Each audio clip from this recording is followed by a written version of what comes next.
looked at the video on the I looked at like the cast video, I think that was, of us talking on the JMP Ministries Instagram page. And did you see the views? Have you checked it lately? Mm-mm. Oh my, you need to go check it. It's like 1,500. Is it? Yes. I keep looking at it because it keeps going up. Go look at it. I'm so serious. It's on the JMP Ministry page. Hey, give me. It's the one with Jeremy. They're all with Jeremy. Yeah. Well, the one with his face on the front. All with his face on the front. And he talking about some bro. That's like this weekend. That thing had me dying.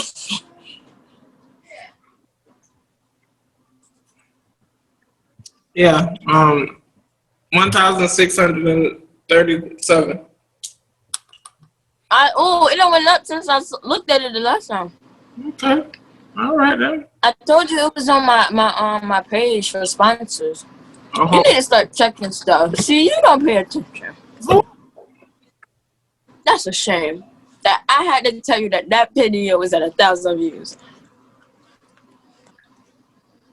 Well, hopefully all them 1,000 go watch it. Yeah. What's going on, everybody? Welcome to another episode of The Lamp is On. I am Johnny. What's up, you guys? It's your girl Armoni. Welcome back to this week's episode. And you know we got to tell y'all what's been going on in the social media world. So we are back at it again with another bomb video. Make sure you guys like, comment, and subscribe. And today was the premiere of our short film. So make sure you also go check that out right now. So stop. Actually, Friday was. Today's Monday. Oh, well, stop. And go check that out right now. I know you're still here. So pause this video and go look at the other video, the short film. And anyway, make sure you guys go check that out for me. Like, comment, and if you haven't subscribed already, hit that subscribe button and turn on the post notifications so you can get a ding or a notification when every time we post. So make sure you guys do that, and let's get into this week's video. Alright, y'all. So I was hoping that we wouldn't have to do this, but we gotta do it. Shout out to the Blake family. We're praying for you guys in the shooting of Jacob Blake that happened few days ago. We are in the season of racial injustice, and it's just gone crazy. So everybody should know that Jacob Blake was shot 7 times by a police officer and in the back, and now he is paralyzed from waist down. And it's just, I don't know what to say about it.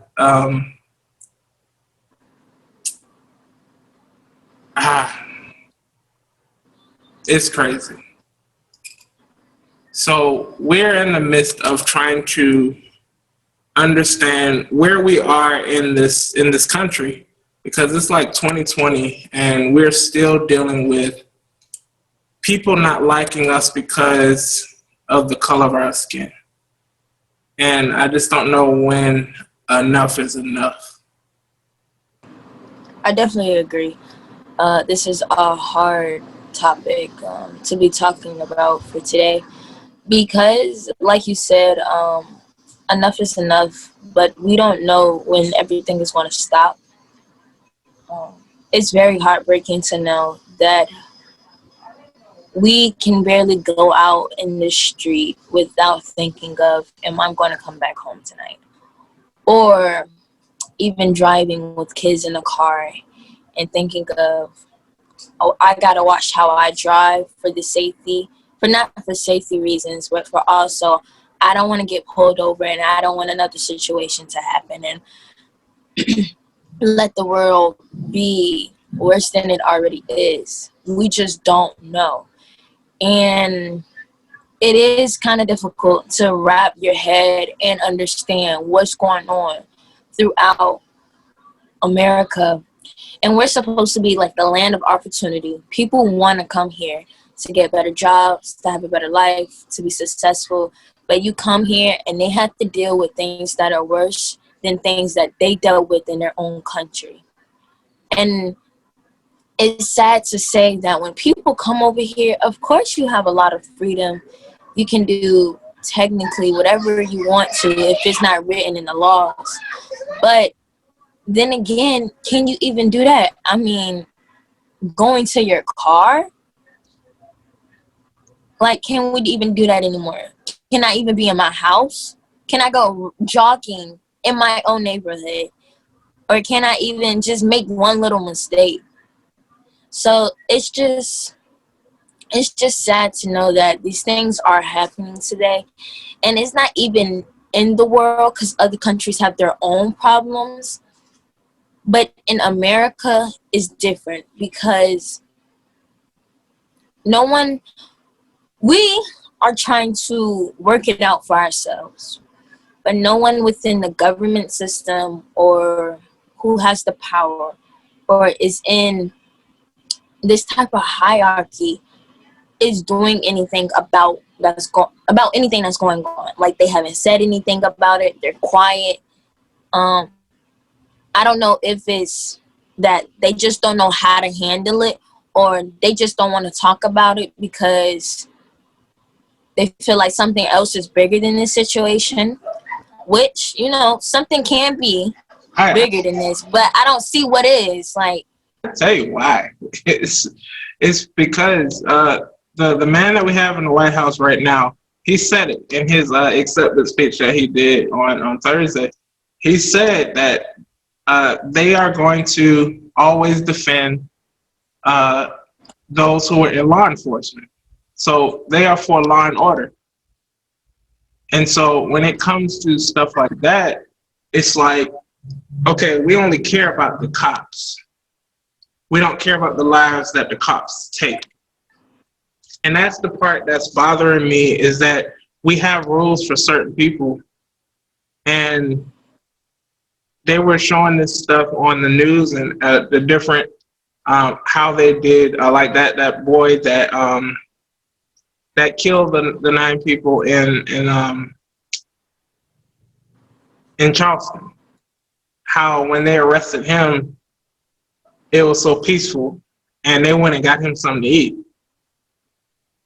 But let that have been a black person, they probably would have killed him. Or take, for instance, George Floyd. The man said he couldn't breathe.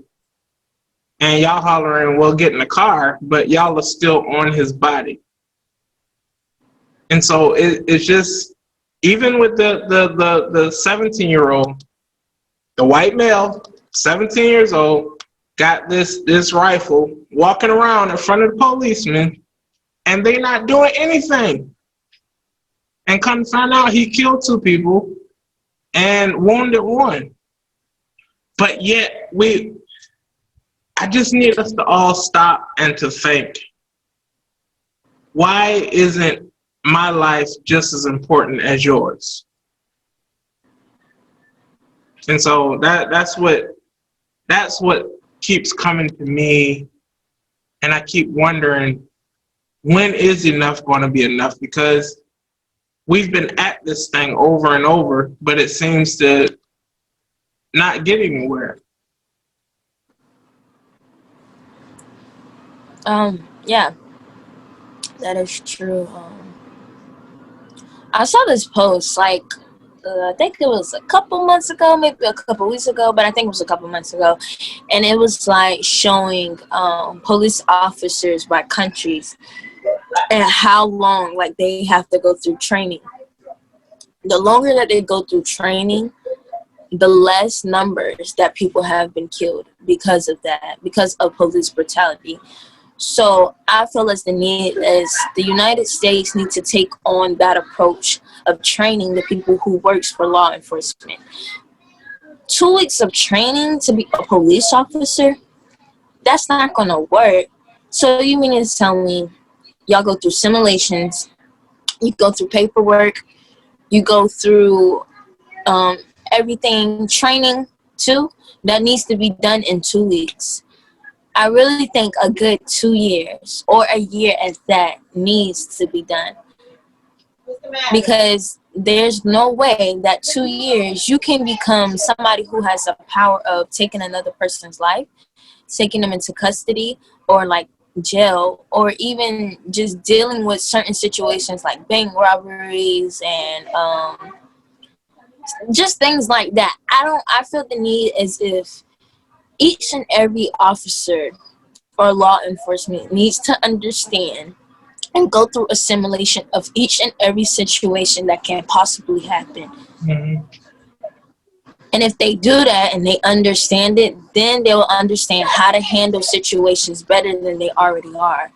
Because there's no way that y'all are the reasons why other people are getting killed, and you're supposed to be saving us, not hurting us. And that's a big disappointment. I mean, that is true. And when we look at it, it is said that experience teach us. And so now that these things have happened, those who are getting ready to come in, I believe those who are already still in the academy needs to go back through a training.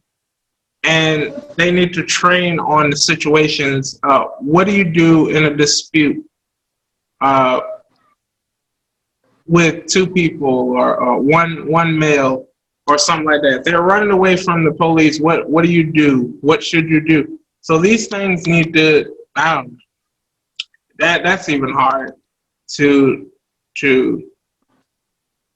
figure out, because you can be trained all day, but if you just don't like another person because they don't look like you, there's nothing you can train on that. Like I heard somebody say this on a talk show. They were like, if you don't like us as people, don't come to our neighborhood to try to protect us, because you're not going to protect people you don't like. If you're afraid of us, why do you keep coming to our neighborhood? Like if they call in 911 and they're going to tell you the street, so you're going to know what neighborhood it is. Why do you say, all right, we got it, we'll go? Why do you go? Because you're going there for a purpose. You're going ready to kill. I believe those officers went there ready to kill Jacob Blake. I mean, you could tell he shot him 7 times. So he did that, intended to kill him. And then I just can't wrap my mind around the fact that I just saw in the news today, I think they just took him off, but they had him handcuffed in the hospital bed.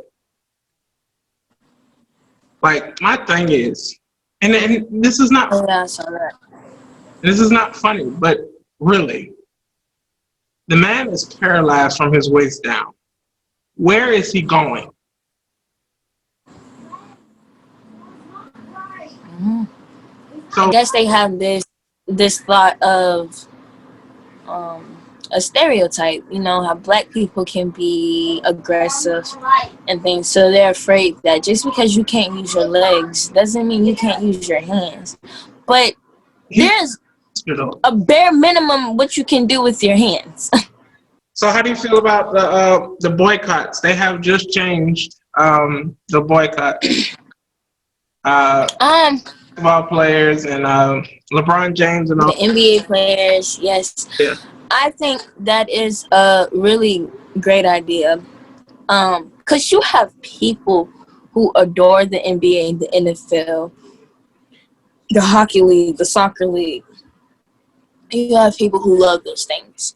So if those influencers, basketball player, LeBron James, the Wade, like he just got a tattoo today of Martin Luther King, or even the WNBA, if those influencers are now taking a stand to understand that what's going on within the world is bigger than playing just a game, then somebody needs to tell the government that this is serious. Like, I think it's a great idea, because if they stop playing, especially it's the playoffs, people are going to want to do something in order to get the games back. It's happiness. So in order to get those back, what do I have to do in order to make these players play again? Because you got to think again. It's not just the audience watching. That's also another income of money. That's another stream of money that's coming in for the United States of America. So if the government just lost, let's see, about basketball, football, hockey, soccer, and WNBA. If the government lost about 5 streams of their major incomes that's going on within the country, that's a problem. And now our economy is going to decrease even more. So I really do think that it's going to help, or at least do something about something. I don't know exactly what, but it will work. It's shining light because people will go to those channels and expect them to play, and then they'll see that nobody's playing. Mm-hmm. Now they don't have a reason to go to that network. So now the network is suffering because nobody. Yes. And they don't have ratings. Like, I enjoyed I don't know what team that was, WNBA, who had the shirts on with the 7 bullets on their back. I saw that. I don't know what team that was, but I did see that picture. Yeah, so they actually went to the court, but they did not play. I did see a baseball team who both of the teams went on the field. Oh, yeah, I had a Black Lives Matter shirt at home plate. Not home plate. Yeah. In the middle. Center field. Yeah, there we go. Center field. And they all left the field, and they didn't play. So stuff like that, I did appreciate that. It's shining a different light. I know the Saints today, I don't know if it was today or like yesterday, but the Saints during football practice, they wore Jacob Blake's on their helmet, his name on their helmet. You see, dang it, what team was that? It was either the NBA or the NFL. They had like a press conference, not a press conference, but like it was the NBA. The whole team came out of the locker room and they had a conversation with the media and the press and everything. Yeah. How do you feel about LeBron changing his mind though? Because they weren't. Say it. How do you feel about LeBron changing his mind? Because he was saying that the Lakers and the Clippers weren't going to play for the rest of the season, but they changed their mind and they are going to play. But they have some. They set some agreements. So there's a lot of backlash going toward. I haven't seen any backlash. I don't know how to feel about that. Because then again, you got to think. We're still in the pandemic, and they miss like 5 months of their season. You got to think, we're in the middle of summer, playoffs. We need to get this back on the roll because it's getting too late into the year to where basketball is still playing. They're still in Orlando, so they haven't seen their families. They're in a bubble. So I can understand the fact of, I'm trying to get home to see my family to protect them. Or if I play this game and get paid, I can be able to help the family that's going through it right now, like Jacob Blake's family. Donovan Mitchell, he's a basketball player. I forgot what team he plays for, but he just donated some money towards his children, and I think that's a great idea. So it has its pros and its cons about it. definitely pros can outweigh the cons in this situation, because I can understand. You've been in Orlando for almost 2 months now without the seeing of your wife, your mom, your children. You don't know how they're doing at home, how school's going for them. You don't know if the mom is struggling trying to get all the kids together and you're not there anymore, or what. It's just things like that that others have to think about, and they don't think about it. They just think of the fact of something's going on and y'all need to do something about it, but they're not actually thinking like, oh, okay, you got a life too. And that's what people got to realize. I'm a human as well. Whether, I don't care who I am. I may be a celebrity. I may be a pop star, Instagram famous. I'm still a human. I can make mistakes as well, just as you can.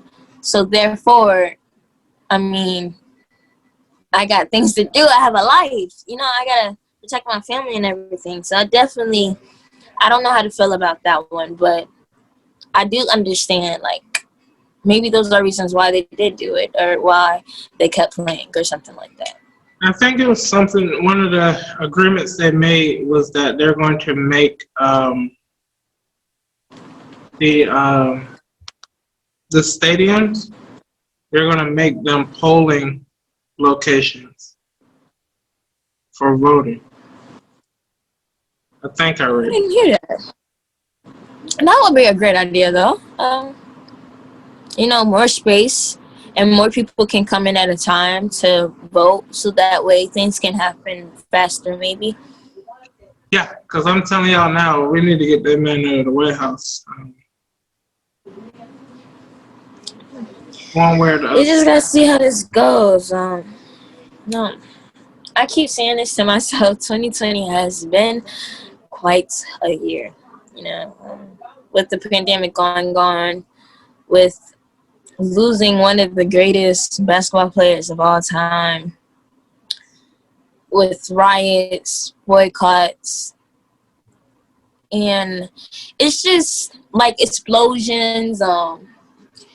It really, 2020 has been a year like where when kids in the next generations or generations underneath me go through this point in the history books, they're going to be terrified because they're scared.